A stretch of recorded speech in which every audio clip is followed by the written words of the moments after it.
Lieutenant Governor Antonio Delgado has been in office for about a year now. He was picked for that job by Governor Kathy Hochul last May and was her running mate in last year's election.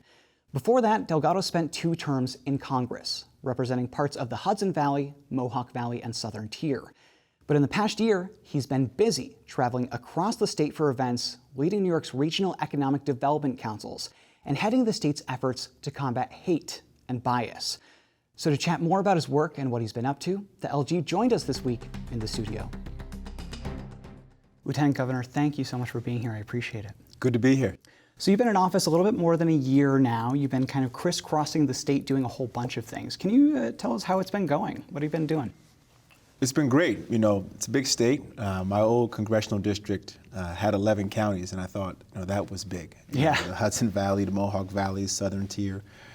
But now we're talking about the Finger Lakes, we're talking about Western New York, we're talking about North Country, we're talking about downstate. And so for me, it's been an opportunity to get around and just meet folks in every part of the state, every nook and cranny, learning the different main streets, learning the different ways communities are coming together to empower themselves, be it in the healthcare space, educational space, be it in the economic space, but just learning the ebb and flow of the state and understanding what the needs are across communities.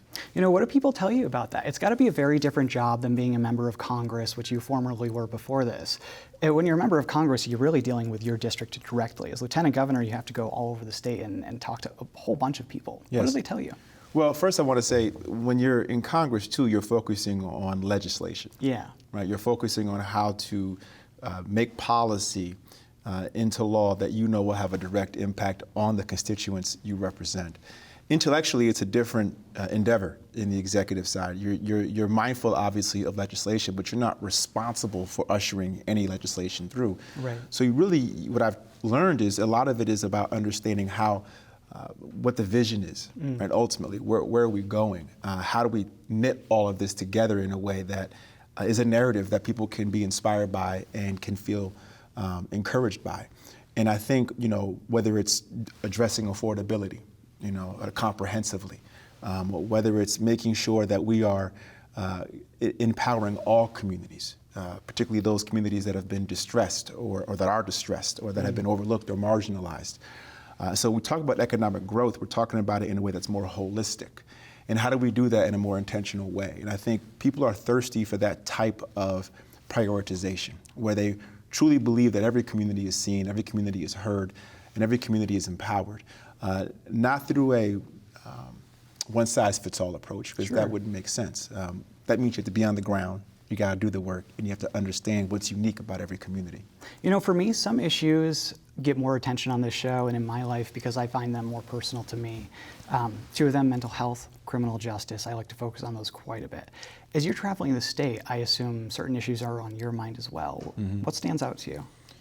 Well, the biggest thing that stands out to me, especially because a lot of the work that I'm doing is through the lens of the Hate and Bias Prevention Unit. Sure. If I had to cut out 2 narratives that I've been sort of really using as platforms to get around the state, one would be through my work as chair of the Hate and Bias Prevention Unit. And the other is I've been traveling with the Division of Criminal Justice Services as they do their 15-city tour, working with community partners to better understand some of the social determinants of health and well-being and crime, and what are those aspects that we need to be wrestling with to prevent those dynamics. So those are the 2 spaces, along with being the chair of the REDCs, right? And so whether it's an economic lens or whether it's a enrichment lens where we're empowering communities from the ground up, that has been the entry point. So you might imagine that my conversations are really being informed by advocates on the ground who are dedicated to this work, who are working to provide services to communities, whether it's in the housing space, whether it's in the healthcare space, in the educational space, in the economic space. These are all lanes that I have been able to engage with and get a better understanding and try to figure out how folks on the ground are doing the work and are they being supported in a way that can truly maximize the value that they bring to bear. Let's talk about the Hate and Bias Prevention Unit. This is a unit within the Division of Human Rights. Yes. You're leading it.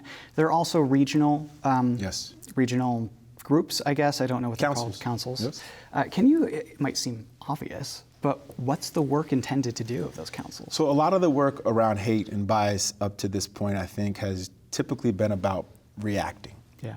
Right? There's a horrible incident or tragedy that occurs, and then the community rallies around it and figures out a way to sort of react to that, whether it's in the criminal side or whether it's just in the healing side from the victim standpoint. And we want to be more intentional, more forward-leaning, more proactive in how do we create an atmosphere that is more collective and rooted in compassion and understanding and tolerance. And that means identifying partners on the ground across the state on a regional basis that are dedicated to coming together consistently to think about how to engage their community in any number of endeavors. It could be as simple as creating spaces for constructive dialogue. It could also be more concrete, formal events that bring together opportunities to work through challenging issues, or just to come together in fellowship and build a sense of community. I think we all know that we're living in very divisive times where hate is being normalized. Yes. And I think it's incumbent upon us to normalize love again, to uplift love again, and to make sure that we understand how powerful love actually is. No one's born to hate. That is a learned behavior. It is taught, as Nelson Mandela once said, love is natural. We're born loving. And I think it's incumbent upon us to do the work on the ground to bring that together. So this is a statewide effort. I can't tell you how humbled I am to be the chair of these councils. There are 10 councils all across the state. We've met now with 8 of the 10. I think we still have to do the North Country and Western New York. Those are our 2 last regions. But by the end of hopefully the next couple of weeks, we'll have a month or so, we'll have introduced and met with all 10 councils. And then each of those councils will, in their own way, begin to engage with their communities. This is something that is so difficult for me to even think about because I feel like it's something that we shouldn't need. As you were saying, we shouldn't need people to come up with plans to prevent bias and hate and things like that. We're living in such divisive times. You're going around to all of these councils and talking to a lot of people. I'm wondering, do you see any common trends among either the hate and bias in their areas or how they're responding? Well, I want to say to the point about something that we shouldn't need. I can understand why intuitively you might think that, but when you think about the way we are sharing information or not, you think about the echo chambers of misinformation and manipulation and the rabbit holes that people can fall down now so easily in ways that they might not have been decades ago. Yes. You think about how conspiracy theories now that were once really on the margins, way out now, can catch fire on the internet and become normalized in a heartbeat. And we have folks out there who rather demagogue and who rather be divisive in their rhetoric in order to sort of assume power for themselves as a result. So this is the challenge that we face. But to answer your question, the thread is that I think people, despite all those challenges, right, despite those structural realities, I think people are thirsty for authenticity and genuineness and being able to disagree but agreeably. More often than not, people want to feel okay saying what they mean and knowing that they won't be judged because they want to come from the right place. But we have to create those environments. We have to create opportunities for folks to make mistakes, to maybe say the wrong thing, but in the name of getting to a better outcome. Yes. Right? And I think the more we can create that kind of environment, the less people will run to their corners or clam up or dig their heels in or be rigid in their points of view. It's incumbent for all of us, no matter what side of the political spectrum you come from, that we go into the conversation with an open mind. And instead of with arms closed, arms extended. I think that has to be the work that we do moving forward, because otherwise all these other issues that are very, very complicated are going to be challenging to solve. I used to think that journalism was the answer to this problem, that people like me could kind of dissect the disinformation and prove it wrong and take it apart. But your point about echo chambers is so true. I mean, somebody can create a Facebook group and invite 100 people and just share in that and convince these 100 people about a conspiracy theory that has no weight to it. It's really tough to think about as a journalist and as somebody who wants to do something about this. As you're going around to these councils, I don't know what the timeline looks like. This is something obviously that isn't an easy answer, but when do you think that we see something from those councils that could be some kind of tangible change? That's a great question. It's a question that we pose to every single council. There's different ways you can measure success, and sometimes it's counterintuitive.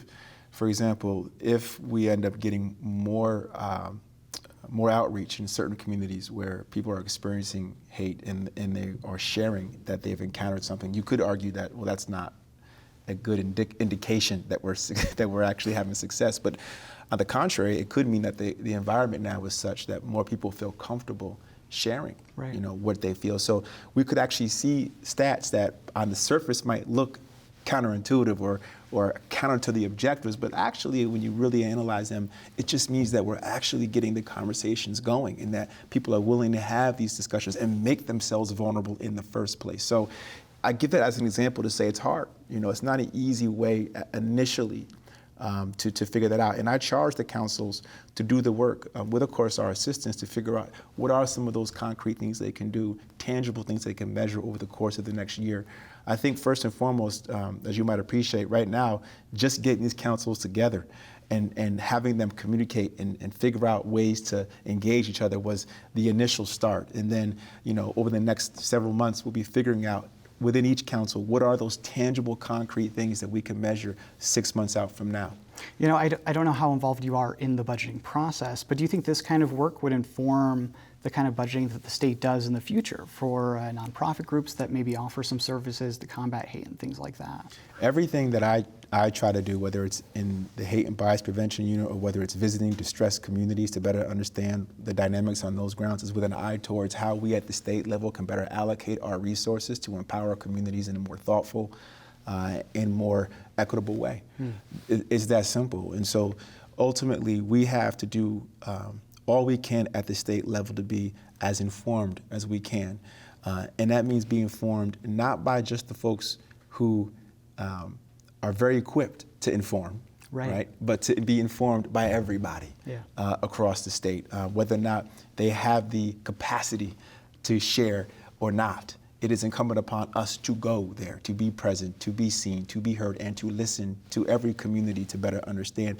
And I firmly believe that the better sense we have of that across the state, and the more we intentionally invest in these communities in meaningful ways, everybody benefits. The economy grows all around in a holistic way. Right. And so it's a win for everybody. A rising tide lifts all ships, as one might say. Exactly. Lieutenant Governor Antonio Delgado, thank you so much for having this conversation. Thank you. Appreciate it.